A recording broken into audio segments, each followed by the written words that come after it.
वासुदेवाय।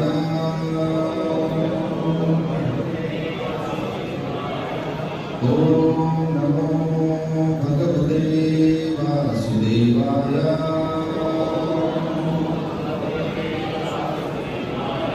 ओम नमो भगवते वासुदेवाय।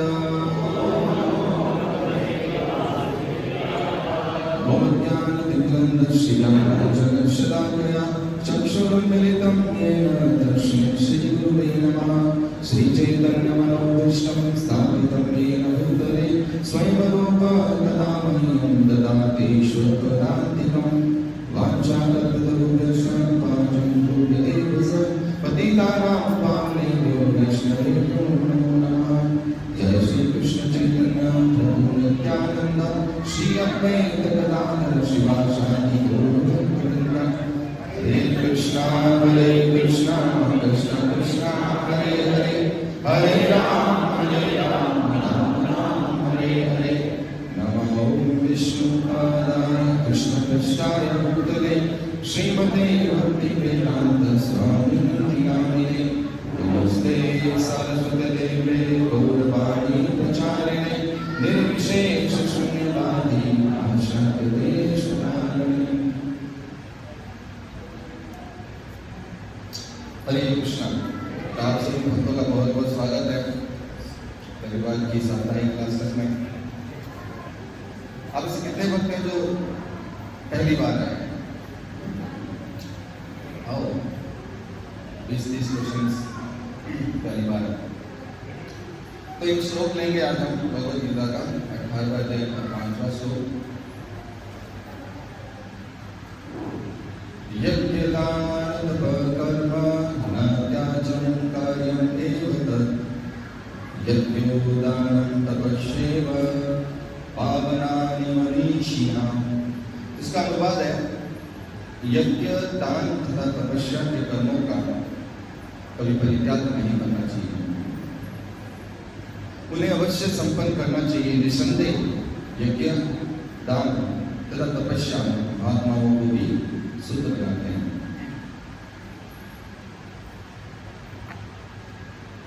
तो ये जानना बड़ा इम्पोर्टेंट है कि जाने या अनजाने में हम लोग पाप कर बैठना है। जैसे माताएं किचन में काम करती है तो कभी कभी पता नहीं चलता कि सब्जी के अंदर कुछ कीड़े मकोड़े हैं, या कभी ऐसा होता है कि बारिश का समय खाने के अंदर कुछ गिर गया और हम तो उसको जीरा समझ के खा गए। आपको जानकर बड़ा आश्चर्य होगा कि आपके नाक में 2 लाख बैक्टीरिया बैठ रहे हैं। तो जैसे आपने पोंछ लिया तो बहुत सारे लोग अपने उड़ा दिए। और शास्त्र बताता है कि आप जब सांस लेते हैं तब उसके अंदर कुछ जीवों की हत्या हो जाती है, चलते वक्त कुछ न कुछ होता है। तो नॉर्मली हम जब इस संसार में जी रहे हैं तो जीते जीते बहुत सारे जाने या अनजाने में पाप वृत्तियां होती रहती है। और इन्हीं पाप वृत्तियों के कारण जो है हमें पाप को उठाना पड़ता है, कष्टों के रूप में उठाना पड़ता है। तो एक तरफ हम पाप होते ही जा रहे हैं तो उसका निवारण हम कहीं नहीं कर रहे हैं। तो यहाँ पे भगवान 18वें अध्याय में बता रहे हैं कि ये 3 कार्य हैं, यज्ञ दान और तपस्या। इन तीनों को कभी त्यागना नहीं चाहिए, क्योंकि ये महात्मा को भी पवित्र करता है। जैसे आपको एग्जाम्पल दें कि आप हरिद्वार में जा रहे हैं और हरिद्वार में जाके गंगा स्नान नहीं किया तो एक बड़ी मूर्खता वाली बात है कि गंगा जी क्या करती हैं। और कोई ये नहीं कह सकता कि हम तो गुरु जी बहुत शुद्ध भक्त एकदम महात्मा है, हमें गंगा जी में नहाने की जरूरत नहीं। तो उस शुद्ध व्यक्ति को भी गंगा जी क्या करती है? पवित्र करती है।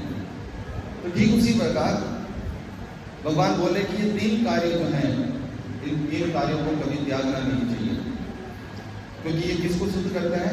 सामान्य मनुष्य को नहीं, इवन कोई महात्मा भी है उसको भी ये क्या करता है? पवित्र करता है।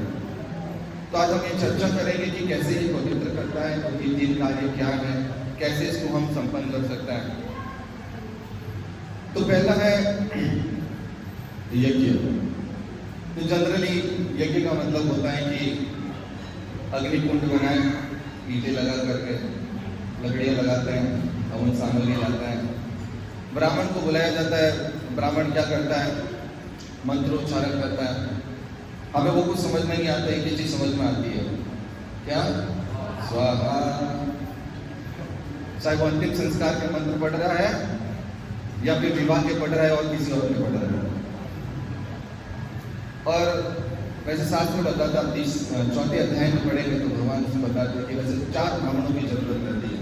एक होता है, एक दाता होता है, एक अध्वर्गी होता है और एक ब्रह्म होता है। वो क्या करता है? सारा निरीक्षण करता है।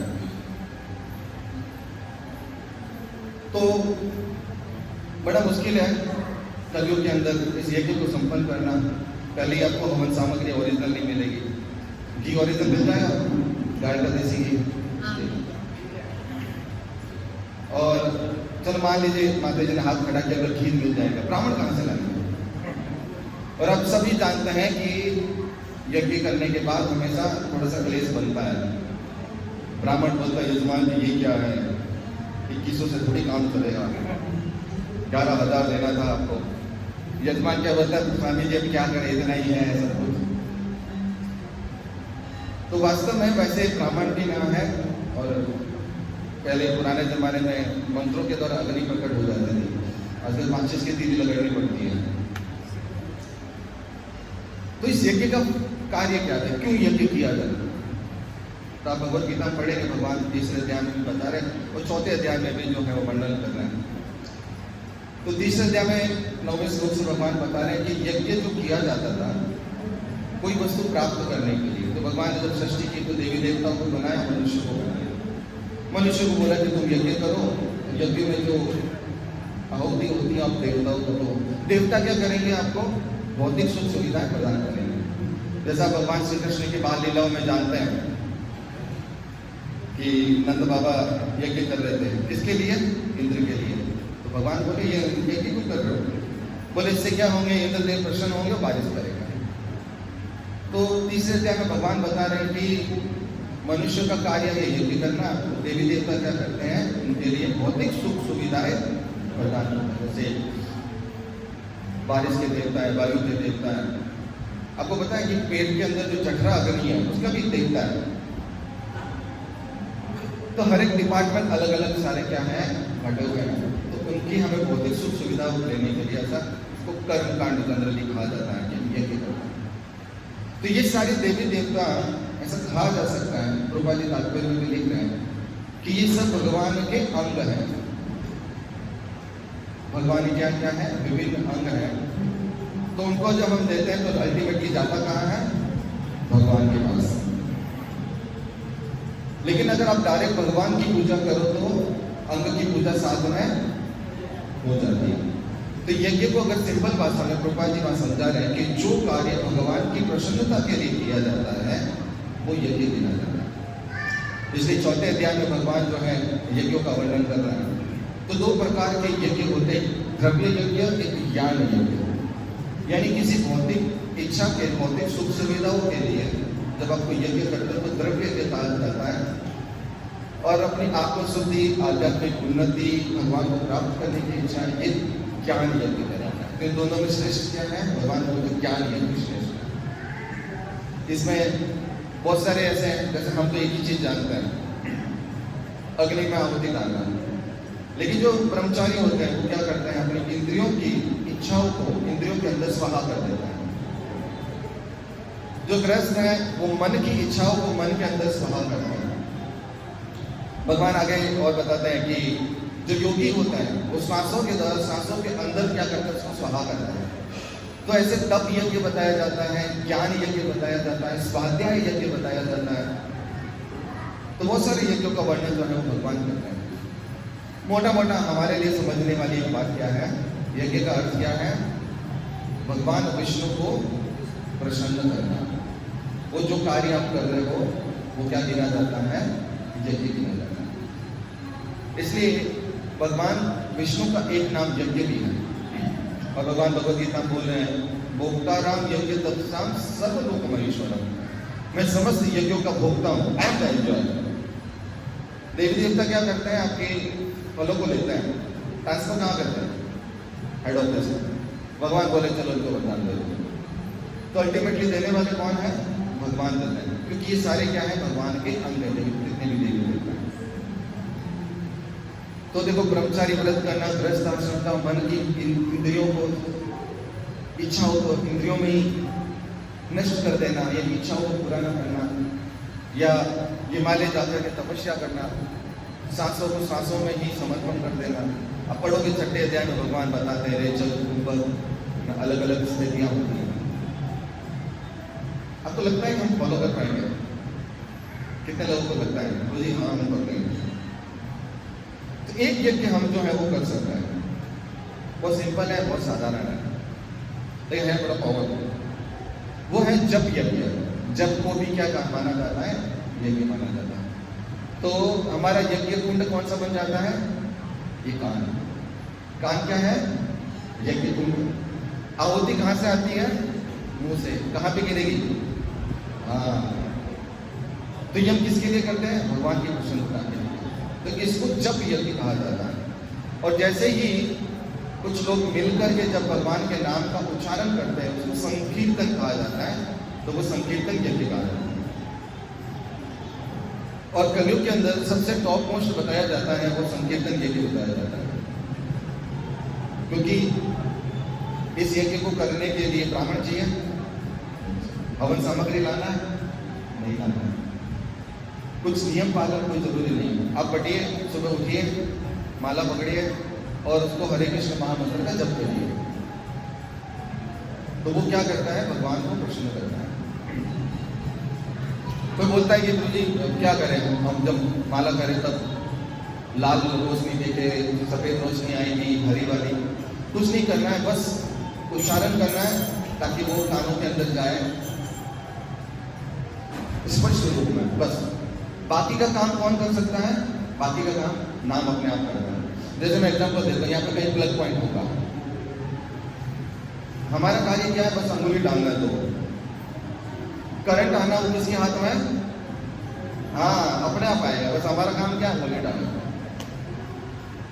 तो ठीक उसी प्रकार हमारा कार्य क्या है? सिर्फ भगवान का नाम लेना। बाकी का कार्य कौन करता है?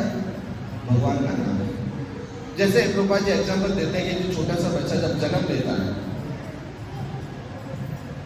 तो उसके अंदर कोई क्वालिटी नहीं है, उसके अंदर कोई कैपेसिटी नहीं है, वो कुछ कर सके, बस ये कार्य वो कर सकता है। वो क्या है? बस रोना है। वो जैसे ही रोता है उसकी माँ आ जाती है, उसको गोदी में ले लेती है और दिमाग लगाती है उसको चाहिए क्या।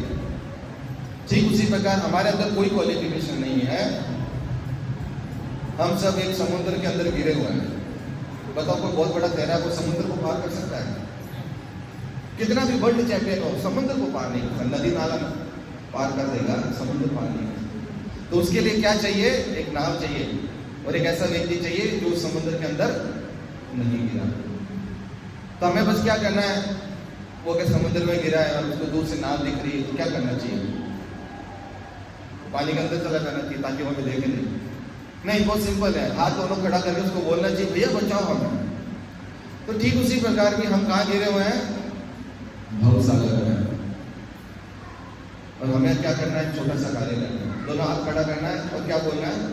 हरे कृष्णा कृष्णा कृष्णा हरे हरे, हरे राम राम राम हरे हरे। बस यही कार्य हम कर सकते हैं। एक आपको एक स्टोरी सुनाता हूँ। एक बार क्या हुआ कि एक व्यक्ति था, उसको बड़ा मेला देखने का शौक, लेकिन ऑफिस का काम था, इतनी बिजी है कि रात को लेट हो गया, 11-12 बज गए। अब वो गया मेले में, तो मेले में सब खत्म, सब चले गए। अब उसकी इच्छा थी कि झूले में बैठेंगे, हम भी झूले में बैठेंगे। अब झूले वाला बोलता भैया हमारे पास टाइम नहीं है, अब हम जा रहे हैं। अब उसको क्या बैठना था? झूले के। उसने क्या किया? झूले में बैठा और पास में बटन था। किसका? झूले का। बटन दबाया, झूला स्टार्ट। और उसको अच्छा लग रहा है कि पूरे मेले में कोई नहीं, अकेला वो व्यक्ति झूले में क्या कर रहा है? झूल रहा है। अब बताओ झूले में क्या कितने दिन झूलोगे?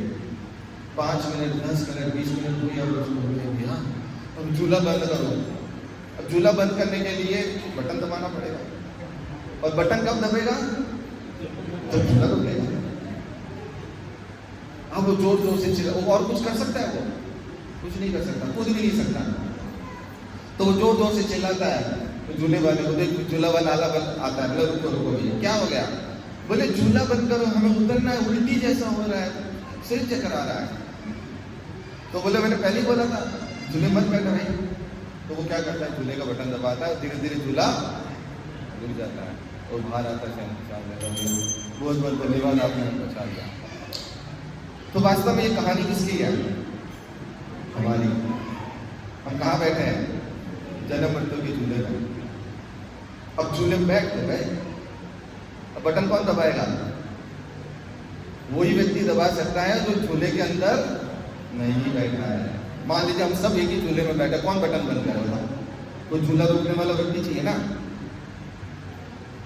तो भगवान और गुरु ये झूले के अंदर नहीं है, ये जन्म मृत्यु के बंधन में नहीं है। गुरु आते हैं हमारा उद्धार करने के लिए, भगवान भी आते हैं हमारा उद्धार करने के लिए। तो वो क्या करते हैं? आपका बटन बंद करते हैं। लेकिन कब करेंगे? जब हम बुलाएंगे। कैसे? हरे कृष्णा कृष्णा कृष्णा हरे हरे, हरे राम राम राम हरे। तो भगवान ने कलयुग के अंदर बड़ा सिंपल नियम बनाया। हम सब कलयुग में ऐसे लोग हैं 8वीं 9वीं 10वीं 11वीं थे 12वीं पास कर। कैसे? डायरेक्ट। तो सतयुग हमसे पार हुआ नहीं, त्रेता प्यार हुआ नहीं, द्वापर। हम कहाँ बैठे हैं? हम कलयुग के अंदर। अब कलयुग में तपस्या करना, यज्ञ करना, सब पॉसिबल नहीं है, कर भी नहीं सकते। अब बोला जाए कि हिमालय जाना है, एक टांग पे खड़े होना है और दोनों हाथ खड़े करके 1000 साल तपस्या करना, कर पाओगे? घर ही नहीं छूटा जा रहा।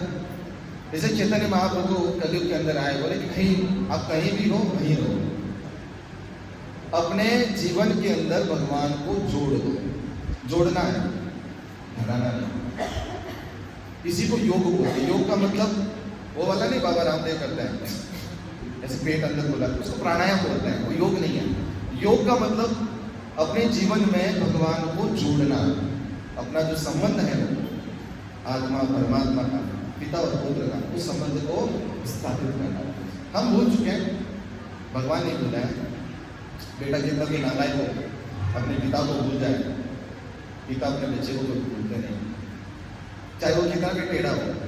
टेढ़ा है पर सब लोग जानते हैं। तो वास्तव में भगवान कभी नहीं भूलते। और बड़ा सिंपल बनाया चैतन्य महाप्रभु ने, कुछ मत करो, बस हरे कृष्ण महामंत्र का जप करो, आपका उद्धार हो जाएगा। इससे ज्यादा कोई सिंपल हो सकता है? तो जप करने से, जब ये यज्ञ बताया गया जो भगवान विष्णु को क्या करता है, कृष्ण ने करता है। अब जब माला करते हैं तो माला से जब भगवान का आप नाम लेते हैं तो भगवान का नाम कहाँ जाता है? कानों में। और कानों में जाकर फिर कहाँ जाता है? हृदय में। और जैसे ही हृदय में भगवान का नाम जाता है, भगवान बोलते हैं ची ची ची कितना गंदा कर रखा है, काम क्रोध लोभ मोह मद आश्चर्य ईर्ष्या द्वेष कितना भरा दिया तुमने कर कर। लेकिन भगवान बोलते चिंता मत कर, तूने मुझे बुलाया, मैं सब सफाई कर दूंगा, चिंता मत कर। तो रोज क्या करना पड़ेगा? नाम लेना पड़ेगा। जैसे मान लीजिए कि कोई लोहे की चीज आप पानी में डाल दो, कहाँ डाल दो? 1 साल बाद बाहर निकालो तो उसमें क्या हो जाएगा? जंग लग जाएगी, कितनी मोटी। उसके पास अगर आप चुंबक भी लाओगे ना, चिपकेगा नहीं। लेकिन लोहा अभी भी लोहा है, लेकिन उसके ऊपर क्या बन गई? परत बन गई। तब उस परत को 1 दिन में हट जाएगी, ये 1 मिनट में हट जाएगी, बहुत खींचना पड़ेगा। ठीक उसी प्रकार हमारी चेतना भी इस भौतिक संसर्ग में आकर के दूषित हो जाती है। तो इसको शुद्धिकरण का तरीका है भगवान का नाम। इसलिए चैतन्य महाप्रभु बोलते हैं चेतो दर्पण मार्जन। तो हमारे दर्पण का मार्जन हो जाता है भगवान के नाम से। तो एक चीज हमें समझ में आया, कौन सा यज्ञ समझ में आया? जप यज्ञ। और अगर हम कंबाइंड जैसा भी आप कर रहे थे उसको संकीर्तन यज्ञ कहते हैं, सम्यक रूपे न कीर्तन, यानी सब साथ में बैठ करके क्या करते? भगवान का नाम लेते हैं, उसको संकीर्तन कहा जाता है। एक शास्त्र में पढ़ रहा था कि आप हरे कृष्ण महामंत्र गाते हुए जा रहे हो रास्ते से, तो जो लोग आपको देख रहे हो उनके भी पाप नष्ट हो रहे हैं। बताओ हमारे पाप नहीं नष्ट होंगे? तो ये भगवान का नाम क्या करता है? हमारे हृदय को शुद्ध करता है, हमारे पापों को नष्ट करता है। इस देश के अंदर ताकत है। तो भगवान और भगवान का जो नाम होता है वो बहुत पावरफुल है। तो जी भगवान ने बड़े बड़े असुरों का वध कर लिया। तो ये काम करो लोग वो क्या है? कुछ भी नहीं। तो ये हम वध नहीं कर सकते, हमें करना होता तो कब का कर चुके होते हैं। तो कौन कर सकता है? भगवान का नाम। तो भगवान का नाम हृदय में जाता है, शुद्धिकरण करता है। तो ये देखिए, जब कभी आपको मिले, अब ऐसे कितने लोग हैं जो माला करते हैं, कुछ लोग नहीं करते हैं। प्रण लीजिए, कोशिश करिए कि 1 या 2 माला अपने जीवन में शुरू करें। जैसे मान लीजिए आपके पास कोई दूध है रखा हुआ ग्लास के अंदर, और कोई व्यक्ति बोलता है रुको, हम इसके अंदर थोड़ा केसर, इलायची और थोड़ा ड्राई फ्रूट्स डाल देते हैं। तो दूध का टेस्ट चेंज हो गया? खराब हो गया? नहीं, दूध का टेस्ट। जैसे ही आपके जीवन में जो कुछ चल रहा है, ऑफिस जा रहे हैं, घर का काम कर रहे हैं, बच्चे स्कूल जा रहे हैं, सब कुछ कर रहे हैं, करते रहिए। साथ में किसको जोड़िए? तो आपके जीवन का टेस्ट क्या हो जाएगा? बढ़ जाएगा। आपके घर में एक मेंबर और बढ़ जाएगा। कौन? भगवान। और जब भगवान मेंबर बढ़ गए तो आपके भी सुख दुख में क्या है? तो पहला हमने डिस्कस किया यज्ञ। दूसरा आता है दान। जैसे दान का नाम आता है ना, मन में आता है हमें नहीं देना। मंदिर में भी जाते हैं तो पर्स निकालते हैं, हम भी दान देंगे, ऐसा ढूंढते हैं, 10 का नोट मिला नहीं, सब 500 है। भगवान अगली बार नहीं छूटते नहीं है, राइट? तो सबसे छोटा वाला और फटा हुआ मिल जाए तो क्या नहीं किया, एक बला टल जाती है कि फटा हुआ नोट तो कोई लेता नहीं, डोनेशन बॉक्स में तो चल जाता है, तो वो डाल सकते। देखिए, भगवान को आपके पैसों की जरूरत नहीं है जरूरत? कोई जरूरत नहीं है। जैसे मैं आपको एक एग्जाम्पल बताता हूँ। एक बच्चा छोटा सा, उसको आइसक्रीम खानी गया, पापा की पॉकेट से 100 रुपये निकाला, वाडीलाल के पास गया और बोलता है कि भैया बढ़िया सा आइसक्रीम दो, और वो गप्पा गप आइसक्रीम खा के आ गया। एक बच्चा, उसको आइसक्रीम खाना था, पापा को बोलता पापा जी मुझे आइसक्रीम खानी है। तो मम्मी बोलते ठीक है बेटा, जाओ, मैं 100 रुपये आइसक्रीम ले आता हूँ। वो जाता है, आइसक्रीम लाता है और सबसे पहले पापा को बोलता है पापा आप लीजिए। तो पापा क्या उसकी आइसक्रीम खा जाएंगे? नहीं। पापा क्या बोला नहीं बेटा तुम खाओ। तो आइसक्रीम दोनों को मिली, फर्क क्या था? हाँ, एक पूछ के लेके गया और दूसरा चोरी किया। आइसक्रीम आपके पापा खाने वाले नहीं है, दोनों में आइसक्रीम आप ही को मिलनी है। ठीक उसी प्रकार इस भौतिक संसार में हर वस्तु ने भगवान आप ही के लिए दी है, लेकिन अगर हम पूछते हैं उनको कि भगवान कुछ आपने बहुत कुछ दिया है तो मैं आपकी कुछ सेवा करना चाहता हूँ। दान देने से कभी धन का अभाव नहीं होता। एक बार एक ऐसा होता है कि 2 लोग होते हैं, वो तपस्या करता है। एक व्यक्ति तपस्या करके बोलता है कि प्रभु मुझे जीवन, अगला जीवन ऐसा देना, मैं किसी से धन दूं नहीं, मैं सिर्फ धन लूं, बस लेने की इच्छा। मैं सिर्फ लेना बैंक को, देना बैंक नहीं हूं। तो मेरे पास सिर्फ क्या है? धन आए, मैं धन किसी को दूं नहीं। दूसरा व्यक्ति आता है, भगवान तपस्या करता है, बोलता है भगवान अगला जन्म ऐसा देना है कि मैं किसी से धन लूं नहीं, मैं सबको धन दूं। तो दोनों मरे, अगला जन्म हुआ। तो जो पहला व्यक्ति था, क्या मांगा था उसने? आए, दूं नहीं, वो भिखारी बना। रीजन क्या है? भिखारी किसको पैसा देता है? वो सिर्फ लेता है। तो उसको भगवान ने क्या बनाया? भिखारी। और जो व्यक्ति बोल रहा था कि मैं दूं, तो भाई देने के लिए उसके पास पैसा होना चाहिए, तभी तो वो दे पाएगा। इसलिए भगवान ने उसको करोड़पति के घर में जन्म दिया, बोला बेटा जाता है। तो वो करोड़पति किसी से लेता है पैसा? किसी से नहीं लेता, वो समझता देता है। तो दान देने से धन बढ़ता है। हमारे मारवाड़ी में कहावत है, मारवाड़ी फालतू में ऐसे बदनाम है, सबसे ज्यादा दान मारवाड़ी देता है। तो मारवाड़ी में हमारी कहावत है कि धन चाहिए तो दान दो। हमारी एक स्टाफ है, क्रिश्चियन है वो, तो मैंने उससे पूछा कि आप डोनेशन देते हैं? बोले हाँ डोनेशन देते हैं। बोले कितना देते हैं? बोले महीने के 12,000 चर्च में देते हैं। कितने? 12,000 हर महीने। बोले सबसे पहले मैं 12,000 निकाल करके चर्च में देते हैं, उसके बाद अपनी सैलरी। क्योंकि जैसे दान का नाम आता है, बोले हमारे घर में कमी हो जाएगी पैसे की।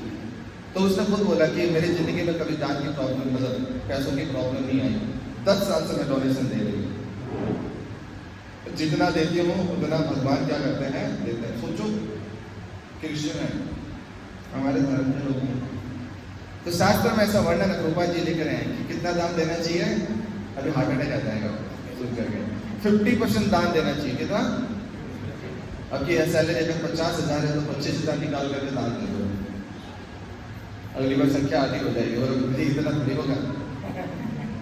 लेकिन फिर भी अलग शास्त्रों में बताया गया आप दशमांश दे सकते हैं, 10%। बहुत सिंपल है कि जैसे आप जो भी अर्न करते हो इंडियन गवर्नमेंट के हिसाब से ब्लैक मनी है या नहीं? लेकिन जैसे उसमें से कुछ परसेंट निकाल करके इनकम टैक्स में दे देते हो, बाकी की पैसा क्या बन जाता है? वाइट। तो जैसे जो आप अर्न करते हो, क्योंकि कोई ये नहीं कह सकता कि हमारा जॉब जो है एकदम प्योर है, कहीं ना कुछ उल्टा सीधा लक्ष्मी आता है। तो थोड़ा पोर्शन अगर आप भगवान की सेवा में लगा दोगे तो बाकी क्या बन जाएगा? वाइट बन जाएगा। ऐसे एक एग्जांपल और बताता हूँ। आप में से बहुत सारे लोग भगवान को भोग लगाते हैं, तो पूरा पतीला का पतीला लगाते हैं? नहीं, क्या करते हैं? पतीले में से थोड़ा सा चावल, थोड़ी सी सब्जी, 1-2 रोटी रखते हैं, भगवान को भोग लगाते हैं। तो भगवान को भोग लगाने के बाद वो पतीले में बचा हुआ चावल, रोटी, सब्जी, वो प्रसाद बन गया नहीं बना? बन गया। तो उसमें से कुछ पोर्शन आपने भगवान के भोग लगाया है, और भगवान ऐसे खाते भी नहीं है आपका। ऐसा नहीं कि 2 रोटी का भोग लगाया, 1 रोटी गायब कर दी, ऐसा हुआ है? भगवान पूर्ण है, खा भी लेते हैं, रख भी देते हैं। हम लोग खाते तो पीछे कुछ नहीं बचता, प्लेट एकदम साफ मिलती है, लेकिन भगवान खाते भी हैं और एज इट इज, तभी तो भगवान पूर्ण है, तभी वो भगवान है। तो आपका जो आइटम लगना था वो सब बन गया, क्या बन गया? प्रसाद। ठीक उसी प्रकार अगर आप सैलरी कुछ पोर्शन अगर आप भगवान की सेवा में लगा देते हो, क्या बन जाता है? वो भी जैसे जो प्रभु जी जैंट्स हैं वो कमाते हैं, तो बीवी बच्चों को क्या बोलते हैं? दाव दिन मैं मेहनत करता हूँ। किसके लिए करता हूँ? तुम्हारे लिए कर रहा हूँ, बोलते हैं ना। और अगर आप भगवान के लिए भी डोनेशन दे रहे हो तो आप भगवान को जाकर भी बोल सकते हो, भगवान दिन रात मेहनत करता हूँ, आपके लिए भी करता हूँ, है या ना? तो भगवान भी आपके घर के क्या हो गए? मेंबर हो गए। तो जैसे आप सोचोगे ना कि डोनेशन देना है, भगवान बोलते हैं उसको धन देना पड़ेगा तभी वो दान दे पाएगा, तो दान कैसे देगा? तो दान देने से भगवान का कुछ फर्क नहीं पड़ना कि बेचारे भूखे मरे थे, हमने जाकर कुछ दिया तो भी तो बेचारे खाए, ऐसा है नहीं। लक्ष्मी उनके चरण दबा रही है। लक्ष्मी जी जिसके पीछे पूरी दुनिया है, भगवान के चरण दबा रही है, वो तो उनकी सेवा में नित्य हैं, आपकी जरूरत नहीं है। हम अपने शुद्धिकरण के लिए, अपने धन का शुद्धिकरण करने के लिए हमें क्या करना चाहिए? कुछ पोर्शन जो है वो भगवान की सेवा में, और ऐसी जगह जहाँ पे भगवान का नाम का प्रचार हो, जहाँ भगवान की सेवा में डायरेक्ट लग रहा हो, वहाँ क्या करना चाहिए? दान देना चाहिए। अब 4 आश्रम आप जानते हैं कौन कौन से? ब्रह्मचर्य, गृहस्थ, वानप्रस्थ, सन्यास। इन 4 आश्रम में कमाता कौन है? गृहस्थ। बाकी 3 आश्रम नहीं कमाते हैं। इनका भरण पोषण कौन करता है? गृहस्थ। कब करेगा? तो दान देगा। बुरा बात मानिए, सनातन धर्म में दान देना बहुत कम हो गया है। पुराने जमाने में लोग देते थे, कोई व्यक्ति तिरुपति बालाजी जा रहा है, जगन्नाथपुरी जा रहा है, बोले भैया हमारी तरफ से अभी कुछ वहाँ पे डोनेशन दे दें। आजकल लोग एक प्रोपेगेंडा चला है, पता नहीं वो वीडियो शायद हो सकता है किसी और धर्म वालों ने बनाया हो। मंदिर में दान की जरूरत नहीं, भगवान धन के भूखे नहीं। अच्छा मंदिर चलेगा कैसे? यार भगवान को बोलना पड़ेगा भैया आप भी जॉब करना शुरू करो, धन आएगा नहीं आपको। मंदिरों में अब दान कम हो गया, क्यों? और ऐसी वीडियो आती तो हम खुद ही फॉरवर्ड कर देते हैं। बात तो सही है, भगवान को दान की जरूरत नहीं। वास्तव में कोई जरूरत नहीं है, लेकिन हम अपने प्यूरिफिकेशन के लिए क्या करना चाहिए? डोनेशन देना चाहिए, दान देना चाहिए, ताकि आपके धन का क्या होगा? शुद्धिकरण होता है। और आप जानते हैं कि जो लक्ष्मी होती है वो चंचल होती है। अब उसको अकेले बुलाओगे आएगी, उल्लू पे बैठना है। लक्ष्मी जी का वाहन क्या है? उल्लू। और अगले वाले को क्या बना देगी? उल्लू। लेकिन आप अगर नारायण के साथ बुलाओगे तो गरुड़ जी पे बैठ के आएगी। और बहुत सिंपल है, जैसे अभी दीपावली आएगी, सनातन धर्म वालों से पूछा जाए कि दीपावली क्यों मनाते हैं? एक ही आंसर आता है, प्रभु राम आए थे 14 साल का वनवास, इसलिए हम क्या मनाते हैं? पूजा लक्ष्मी जी की करते हैं। राम जी की क्यों नहीं करते हैं? बोल राम जी हमें तो बस सुख संपत्ति घर आवे कष्ट दे, यानी कि रावणवाड़ी पर्सनालिटी नहीं है क्या हमारी? रावण भी क्या चाहता था? सीता जी चाहिए, राम नहीं चाहिए। हमें भी क्या चाहिए? लक्ष्मी चाहिए, नारायण नहीं चाहिए। अब मान लीजिए किसी से बोलो कि प्रभु जी आपकी पत्नी को हमारे घर भेज देना, आप मत आना, और सोचो वो पतिव्रता स्त्री हो तो आएगी, श्राप और दे देगी, और पति क्या खुश होगा? नहीं। तो ठीक उसी प्रकार अगर आपके घर में लक्ष्मी नारायण की सेवा हो रही है तो लक्ष्मी क्या हो जाती है? स्थिर हो जाती है, चंचल नहीं होती, परेशान नहीं करती। नहीं तो आप लोग जानते हैं कि कभी कभी अचानक ऐसा एक्सीडेंट होता है या कुछ हॉस्पिटल के चक्कर हो जाते हैं, कोर्ट कचहरी के चक्कर होते हैं कि लाखों रुपए साफ हो जाते हैं, क्योंकि धन अपना रास्ता बना के आता है। तो इसलिए क्या करना चाहिए? धन को बीच बीच में शुद्धिकरण करते रहना चाहिए। क्या करना चाहिए? दान के अंदर लगाना चाहिए, डोनेशन देना चाहिए। मैं नहीं बोल रहा हूँ, भगवत गीता में भगवान बोल रहे हैं। तो बोले प्रभु जी डोनेशन इकट्ठा करना है इसलिए भूमिका बना रहे हैं, भगवान बोल रहे हैं। और यहाँ पे लिखे महात्मा भी है, अगर कोई इवन सन्यासी भी है तो उसको भी डोनेशन देना चाहिए, उसको भी डोनेशन बंद नहीं करना चाहिए, क्योंकि महात्मा को भी ये शुद्ध करता है, ये शुद्धिकरण करता है। हमारी चेतना को शुद्ध करेगा, हमारे मन को शुद्धिकरण करेगा, हमारी बुद्धि को शुद्ध करेगा। जैसे मैं आपको एग्जाम्पल देता हूँ कि जहां आपने धन लगाया है वहां आपका मन जाता है। तो मान लीजिए आपने गाड़ी खरीदी है, तो रोज सुबह उठोगे साफ करोगे, क्यों? धन वहां है। और एक स्क्रैच लग जाए तो प्रभु जी वो स्क्रैच ना गाड़ी में नहीं लगा, यहाँ पे लगा था। क्यों? धन दिया है आपने। अगर अपना धन घर के अंदर लगाया है तो घर की आप देख रेख करोगे, टूट गया, प्लास्टर गिर गया तो यहाँ पे कलेजा फटता है। बच्चों की पढ़ाई पर धन लगाया है तो डंडा लेके पीछे पड़ोगे, 95 से लाना है। सारे बच्चे 95 थोड़ी लाता है, बच्चा इतना फ्रस्ट्रेशन हो जाता है क्योंकि आपने धन कहाँ दिया है? बच्चों की पढ़ाई में। तो जहां आपका धन जाएगा वहां आपका क्या जाएगा? आपने भगवान की सेवा में लगाया तो क्या होगा कि आज जाना पड़ेगा, है ना? कुछ नहीं, संडे जाके कुछ खा के तो आए, वसूली करके आए, तो इस बहाने दर्शन हो जाएगा, लेक्चर सुन लोगे, प्रसाद पा लोगे, शुद्धिकरण हो जाएगा, है नहीं? इसलिए क्या करना चाहिए? हाँ, इस कल्याण करने, अपना शुद्धिकरण, अपना कल्याण करने के लिए क्या करना चाहिए? तीसरा है तपस्या।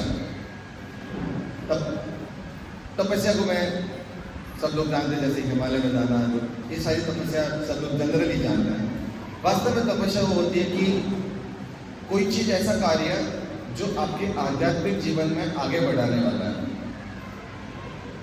लेकिन आपका मन नहीं कर रहा है, फिर भी आप उसको करते हो, उसको क्या बोलते हैं? तपस्या। आपका मन नहीं कर रहा है, जैसे सुबह उठने में कितने लोगों का मन करता है ब्रह्म मुहूर्त में उठने में, रात को ऐसा सोचते हैं जल्दी उठना है, सुबह 4 बजे कितना मजा आएगा। कोई करता है सर? किसी का मन नहीं करता है। कुछ गिने चुने शुद्ध भक्त बैठे हैं, पुण्य आत्मा, जिनका मन करता है, बाकी सब लोगों का मन करता है। सर्दियो. में ठंडे पानी से नहाना मतलब गर्म पानी से भी बहुत मुश्किल है। सारे लोग शॉर्टकट मारते हैं, मतलब प्रभु जी हो गया, या पानी के छींटे मार देते, मतलब हो गया हमारा गंगा स्नान।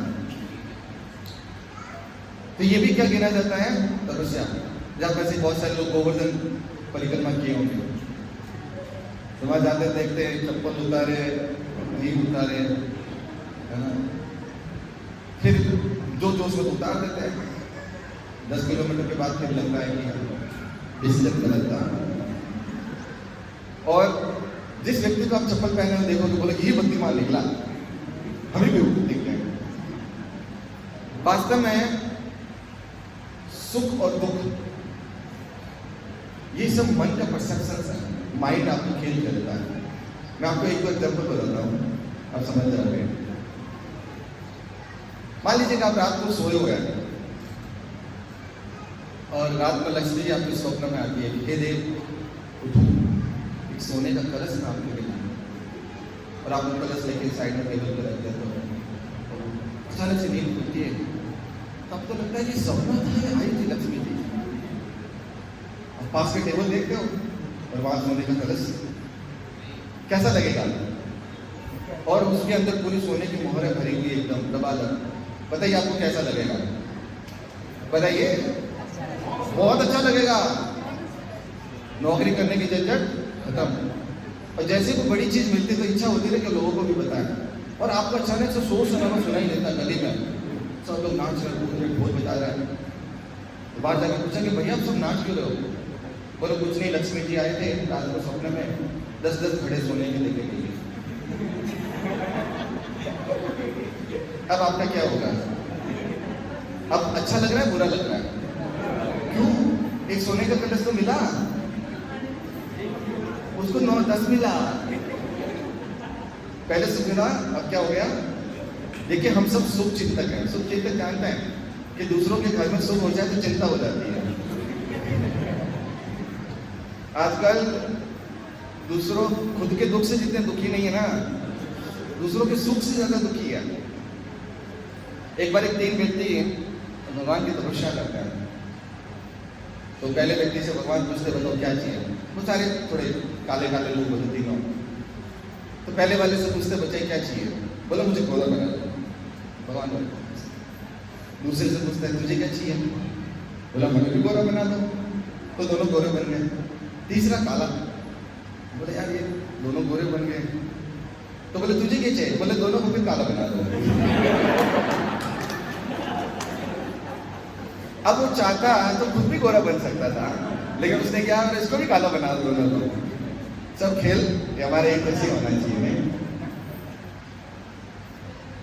तो कहने का तात्पर्य माइंड का परसेप्शन है कि चीज का सुख और दुख, ये आपको माइंड आपको खेल देता है। जैसे जो युवा होते हैं, किसी से प्यार हो जाए तो उसको लगता है कि बस पारो ही जिंदगी है, पारो ना मिली तो जिंदगी बेकार हो जाएगी। और जब पारो नहीं मिलती तो क्या बन जाता है? वो देवदास बन जाता है। अच्छा उन लोगों से पूछो जिनको पारो मिल गई है, क्या वो सुखी है? तो ये सब खेल किसका है? हाँ, डुअलिटी, इसके माइंड बताता है आपको कि क्या सुख है और क्या दुख है। एक हमारे स्टाफ तो बड़े दुखी थे, बोले क्या हो गया? बोला मार्क्स कम आए मेरे बेटे के। बोले कितने आए? बोला 90 आए। मुझे क्या 90 में हमारे 3 पास हो जाता है? आप ही फालतू में जितना चिंता पाक रहे हो, है या नहीं? तो मोस्ट ऑफ के, वैसे मेरा टॉपिक नहीं है, नहीं तो बहुत डीप बताता माइंड का। तो इस माइंड को कंट्रोल करने का एक ही तरीका है, तपस्या। पशु कभी तपस्या नहीं कर सकता, कर सकता है। आपने देखा होगा कि कुत्ते बिल्ली माला लेके घूम रहे हैं, 16 माला करना किसी को टेंशन हो रहा है जीवन में। कभी देखे कुत्ते बिल्ली को? वो कभी तपस्या नहीं करते। जहां मुंह मारा खान लिया, जहां उनको लगा वहां संग कर लिया। तपस्या सिर्फ मनुष्य के लिए बना हुआ है, और तपस्या करने से शुद्धिकरण होता है। जैसे ये हमारा शरीर जो हमें मिला हुआ है, इसमें हमें 2 चीजें की जरूरत है,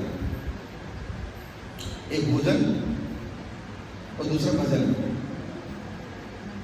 आजकल लोगों की समस्या क्या पता है? लोग बीमार क्यों हो रहे हैं? जितने लोग मर रहे हैं ना, आधे से ज्यादा लोग खा खा के मर रहे हैं। भूखे रह के बहुत कम लोग मरते हैं। डायबिटीज, हाइपरटेंशन, कोलेस्ट्रॉल हाई, सब क्यों हो रहा है? अनियंत्रित भोजन। और वजन कैसा? वजन नियंत्रित, कंट्रोल में वजन करेंगे, 1 माला 2 माला कर देगा। किसी से पूछा माला क्यों नहीं किया? पड़ोस में कुत्ता मर गया ना, माला नहीं हुआ। पैर के अंगूठे में चोट लगी, आज माला नहीं किया। माला हाथ से होती, पैर से थोड़ी होती है। माला नहीं, हमारे से बहुत सारे लोग हैं जो सुन भी रहे हैं, वो कान दिए हैं, लेकिन आज लेके जाइए दिमाग में कि भजन आत्मा का भोजन है। जो आप खाते हो, जो भोजन लेते हो, उससे शरीर का निर्वाह होता है। आत्मा का निर्वाह कैसे होता है? भजन से। भोजन भी कंटिन्यू रखिए और भजन भी कंटिन्यू रखिए, क्योंकि अंतिम समय में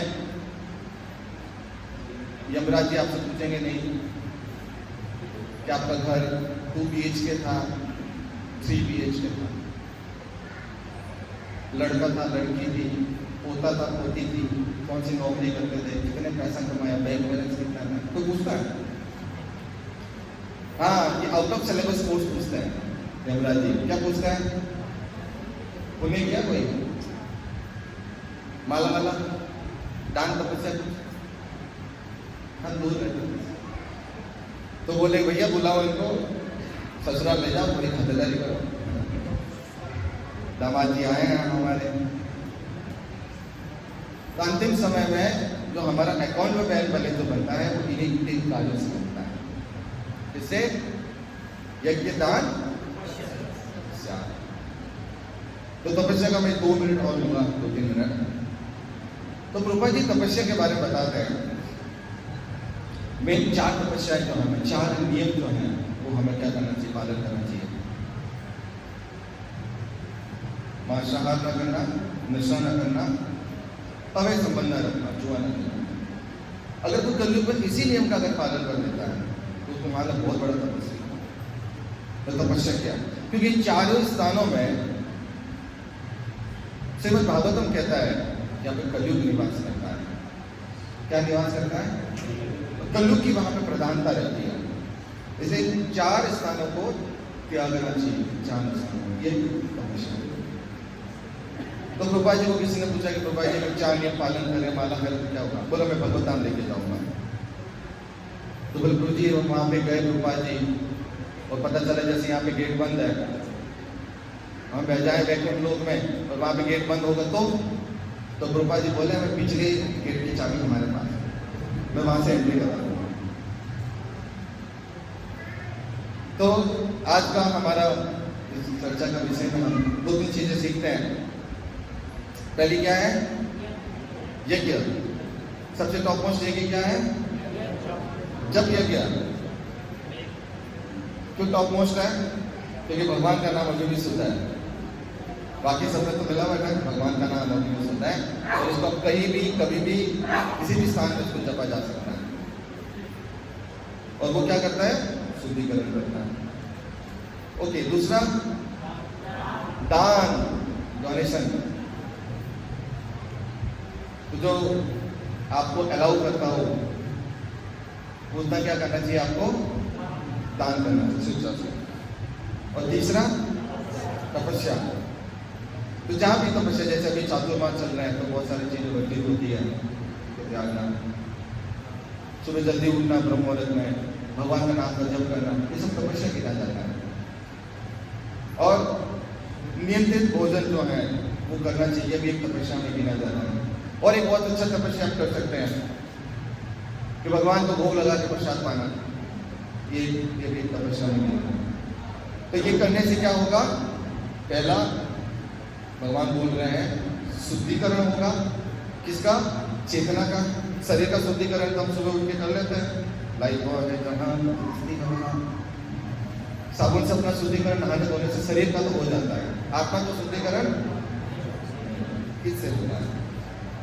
तो आत्मा का शुद्धिकरण होगा। दूसरा, आपका मन जो है वो नियंत्रित हो जाएगा। अब ऐसे कितने लोग लगता है मन कंट्रोल में नहीं है हमारा? बाकी लोग कंट्रोल में है।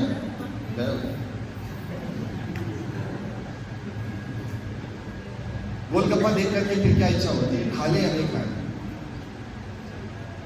अनकंट्रोल होता है ना। कोई कोई चीज़ें ऐसी होती है आपको पता चलता है कि आप नहीं चाहते फिर भी आपके पैर वहाँ चले गए, उसका मतलब माइंड कंट्रोल नहीं है।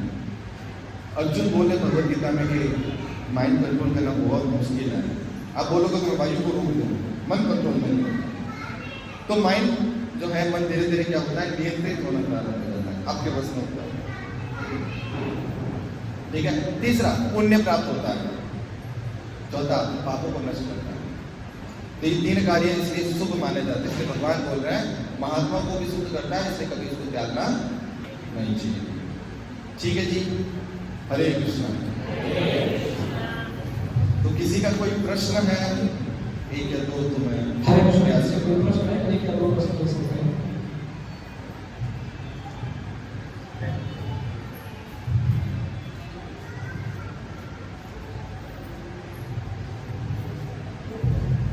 हरे कृष्ण। एक बात मैं और एलाबोरेट करना चाहूँगी, जब आपने बोला दान और आपने एग्जाम्पल दिया कि पहले जो है ज़्यादा दान करते थे पुराने ज़माने में पैसे से। वो मारवाड़ी लोग जो है बहुत सारे धर्मशाला वगैरह मंदिर भी बनवाते थे, दुर्गा मंदिर जैसे कहते हैं, ये सारे भी हम एग्जाम्पल में बन सकते हैं। दूसरा मैं पूछना चाहती थी, जैसे भगवान विष्णु, उनका सब रूप है, नरसिंह भगवान, महावीर भगवान, मत्स्य भगवान, भगवान परशुराम, भगवान श्री राम और कृष्ण। तो महामंत्र ओम नमः भगवते वासुदेवाय क्यों है? हाँ, बहुत अच्छा प्रश्न है धन्यवाद। कि ओम नमो भगवते वासुदेवाय मंत्र का जप क्यों नहीं करते? महामंत्र, हाँ, तो इसका रीजन है, जैसे इसको माला क्यों कहते हैं, ये भी एक रीजन है कि इसको इसी को ही माला कहते हैं। तो महामंत्र जो है वो कलिसंतरण उपनिषद में इसका वर्णन आता है। नारद जी ब्रह्मा जी से पूछते हैं कि हे प्रभु, अभी कलयुग आने वाला है, और कलयुग तो कल और कपट का युग है, इस युग में लोगों का उद्धार कैसे होगा? तब ब्रह्मा जी बोलते हैं हरे कृष्णा कृष्णा कृष्णा हरे हरे, हरे राम राम राम हरे हरे। इति षोडशक नाम कली कलमश नाशनम। ये जो 16 अक्षरों का नाम है, कलयुग के कलमश का नाश करने वाला है। और ओम नमो भगवते वासुदेवाय, ये भी भगवान का नाम है, लेकिन कलयुग के लिए स्पेशली नहीं है। हरे कृष्ण महामंत्र जो है, जैसे अभी मान लीजिए कि गर्मी का सीजन है, कोई जैकेट पहन के घूमे तो अजीब नहीं लगेगा, क्योंकि उस टाइम सर्दियों का समय में लोग जैकेट पहनते थे, गर्मियों में जैकेट नहीं पहनते या गर्म वस्त्र नहीं पहनते।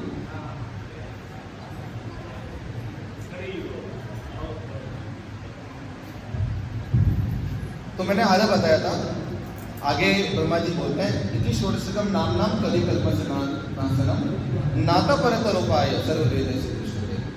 तो ब्रह्मा जी बोले कि मैंने वेद शास्त्र पुराण जितने भी थे सब छान मारे, इससे बेस्ट इस कलयुग के अंदर कलमस का नाश करने वाला और कोई मंत्र नहीं है। तो ये ब्रह्मा जी का कहना है, तो उसी श्लोक मंत्र को हमने इसका कारण ये हो सकता है, जैसे आपने कहा शुद्धिकरण और कलयुग में जो है, जो सदियों तपस्या करते थे, आज कट शॉर्ट करके हम सारी बातें करते। एकादशी का मुझे बोला गया कि इतना ज़्यादा हो गया, तो मैंने 2-3 साल से एकादशी का व्रत करना शुरू किया। तो हरे राम हरे कृष्ण हम ये कहीं भी बैठ के कर सकते हैं, इसके कुछ नहीं। क्योंकि इस मंत्र के लिए आपको और कोई नियम पालन करने की जरूरत नहीं। ओम नमो भगवते जैसे आप वासुदेवाय गायत्री मंत्र जप करते हैं, तो गायत्री मंत्र हर किसी के लिए नहीं है, वो शुद्धिकरण करता है, उसके लिए ब्राह्मण होना जरूरी है। लेकिन जनरली देखता है कि सब लोगों को गायत्री मंत्र पढ़वा देता है। ऐसे हरे कृष्ण महामंत्र के लिए स्पेशली कोई नियम नहीं बनाया गया है, इसलिए कोई भी जप कर सकता है। और इसमें 3 नाम है, हरे कृष्ण और राम, और सिंपल है तो हर कोई इसको याद भी कर सकता है, इजी भी है।